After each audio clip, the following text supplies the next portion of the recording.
नमस्कार पार्थ, मैं आपका साथी विनय स्वागत करता हूं आपके प्यारे से परिवार आई पद पर। आशा करता हूं, विश्वास करता हूं आप अच्छे होंगे, अपना ख्याल अच्छे से रख रहे होंगे। एक बार सभी दोस्त बताएंगे कि आप कैसे हैं, अच्छे हैं, अपना ख्याल अच्छे से रख रहे हैं। और हम लोग आज जो प्रस्तावना पढ़ना शुरू किया था संविधान का, वो आज हम लोगों ने पढ़ना शुरू कर दिया था, क्योंकि हम लोगों ने प्रभुत्व जो है संपूर्ण प्रभु संपन्न जो हम लोगों ने पढ़ा था कि समाजवादी पंथ निरपेक्ष पढ़ लिया था। फिर उसके बाद हम लोगों ने गणराज्य और लोकतांत्रिक भी हम लोगों ने पढ़ लिया था। और आगे हम लोग जो पढ़ने वाले हैं वो हम लोग न्याय पढ़ने वाले हैं। प्रस्तावना प्रस्तावना जो हम लोगों ने पढ़ना शुरू किया, वो उसमें हम लोगों ने कब सा अब नेक्स्ट जो पढ़ेंगे, नेक्स्ट जो पढ़ेंगे वो क्या है, नेक्स्ट जो है न्याय है। न्याय हम लोगों ने किससे लिया है, यूएसएसआर रूस से, यूएसएसआर रूस के संविधान से न्याय को लिया हुआ है। हम लोगों ने रूस के संविधान से न्याय को लिया हुआ है, रूस के संविधान से, ठीक है, रूस के संविधान से न्याय को लिया हुआ है, ठीक है। न्याय कितने प्रकार का देता है, तो ये न्याय देता है कितने प्रकार का, 3 प्रकार का न्याय देता है। न्याय 3 प्रकार का देता है, जो किसका, समानता। न्याय कितने प्रकार का देता है, ये सामाजिक, आर्थिक और राजनीतिक। कितने प्रकार का न्याय देता है, सामाजिक, आर्थिक और राजनीतिक।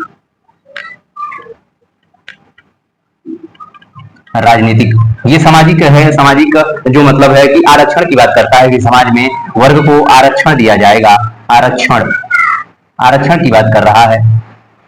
बारिश आ रही है, बारिश आ गई है, बारिश हो रही है, चिंता मत करिए, आपका होगा, आपका मैं ये टॉपिक मैं आपका खत्म ही करूंगा, तभी हम आगे बढ़ेंगे, ठीक है। फिर आर्थिक न्याय की बात करता है, अनुच्छेद 39 में आपको आर्टिकल 39 में ये बात करता है, मैं आपको पढ़ाऊंगा आर्टिकल 39 क्या है। आर्थिक न्याय की बात करता है, इसमें आर्थिक न्याय की बात करता है। 39A जो सब क्लॉज ए जो है इसका बात करता है। और जो राजनीतिक न्याय की बात करता है, ये किस किस की बात करता है, तो राजनीतिक न्याय का मतलब होता है कि चुनाव लड़ने और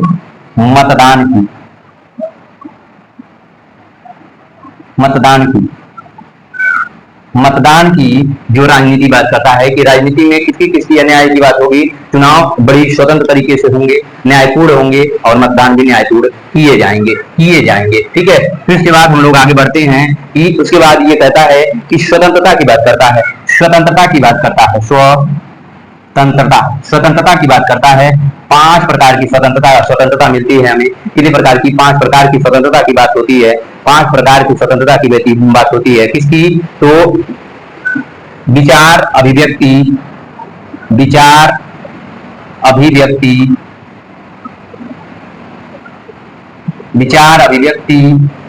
की अभिव्यक्ति की, विश्वास, धर्म और उपासना किसकी, विचार धर्म उपासना की क्या करता है, स्वतंत्रता देता है। कितने प्रकार की, 5 प्रकार की, विचार अभिव्यक्ति, विश्वास है, ये विश्वास, धर्म और उपासना की ये भी स्वतंत्रता देता है, ये स्वतंत्रता देता है, ठीक है। फिर उसके बाद ये समानता कितने प्रकार का देता है, समानता कितने प्रकार की, समानता जो 2 प्रकार की, समानता 2 प्रकार की, किसकी, प्रतिष्ठा और अवसर, प्रतिष्ठा और अवसर की ये समानता देता है, ठीक है। फिर उसके बाद उसमें कहा गया है कि बंधुता की भी बात की गई है। बंधुता का मतलब होता है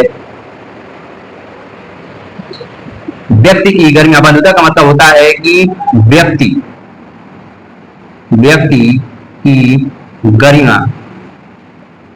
की गरिमा और देश की एकता और अखंडता, देश की गरिमा और व्यक्ति की गरिमा और एकता और अखंडता अखंडता बनाए रखना, रखने, बनाए रखने की बात करता है, की बात करता है, ये बात करता है, बात करता है, बात करता है ये, ठीक है। व्यक्ति की गरिमा और एकता अखंडता को बनाए रखने की बात करता है कौन? बंधुता। हमारा संविधान ये प्रस्तावना में कहा गया है कि बंधुता क्या होता है कि व्यक्ति की गरिमा और एकता अखंडता को बनाए रखा जाए, उसको उल्लंघन ना किया जाए, उल्लंघन ना किया जाए, उसका उल्लंघन ना किया जाए, ठीक है, उसका उल्लंघन ना किया जाए। फिर इसके बाद फिर उसके बाद हम कहते हैं कि उसके बाद फिर एक केस आता है कि पूछा जाता है कि प्रस्तावना, प्रस्तावना संविधान का हिस्सा है या नहीं, संविधान का हिस्सा, हिस्सा है या नहीं, ठीक है। प्रस्तावना संविधान का हिस्सा है या नहीं, ये आपको देखने को मिलेगा। कौन सा? एक केस आता है, एक केस आता है, उस केस का नाम है बेरुवारी बनाम भारत सरकार वाद। कौन? बेरुवारी, बेरुवारी, बेरुवारी बनाम भारत सरकार। बेरुवारी, वारी नहीं वाड़ी, बेरुवारी है ये, बेरुवारी बनाम भारत सरकार वाद आया 1960 में आया था। ये कब आया था? 1960 में ये केस आया था। इसमें सुप्रीम कोर्ट ने कहा, इसमें जो आप देखोगे तो सुप्रीम कोर्ट ने कहा प्रस्तावना संविधान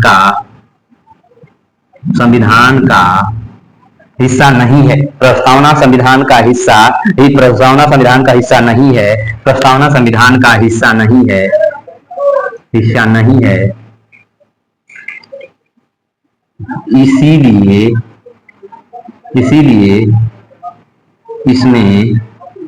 इसमें संशोधन नहीं हो सकता, नहीं हो सकता, हो सकता है, इसीलिए इसमें संशोधन नहीं हो सकता है, नहीं हो सकता है, ठीक है।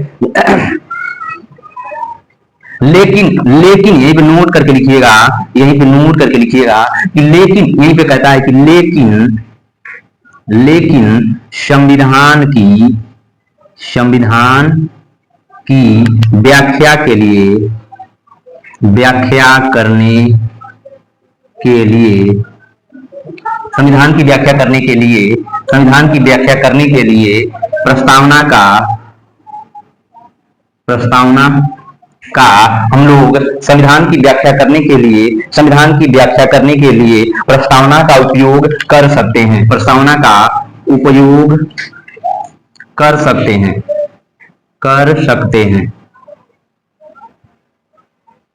ठीक है, कर सकते हैं, ठीक है, कर सकते हैं। आज माफ करिएगा, मौसम बहुत ज्यादा खराब होने के कारण ये क्लास में यहीं तक रोकूंगा और कल मैं इसको कंटिन्यू करूंगा। इसके लिए मुझे क्षमा करिएगा, बहुत तहे दिल से मैं आपसे क्षमा मांगता हूं, क्योंकि मौसम थोड़ा सा गड़बड़ हो गया है, इसलिए थोड़ा सा कॉर्पोरेट करिएगा, ठीक है, मुझे माफ करिएगा और अपना ध्यान रखिएगा, क्या लगिएगा। मैं इतना ही आपको थोड़ा सा प्रोवाइड करा सकता हूँ, ठीक है, क्योंकि मेरे पास व्यवस्था की थोड़ी सी कमी हो गई है। यही व्यवस्था की कमी हो गई है क्योंकि मेरे पास लाइट नहीं है, और दूसरी बात ये है कि आप देख रहे हो कि घर में और बाहर जो है बहुत ज्यादा शोर शराबा, ये सभी बातें हो रही हैं। अपना ध्यान रखिएगा, ख्याल रखिएगा। नमस्कार।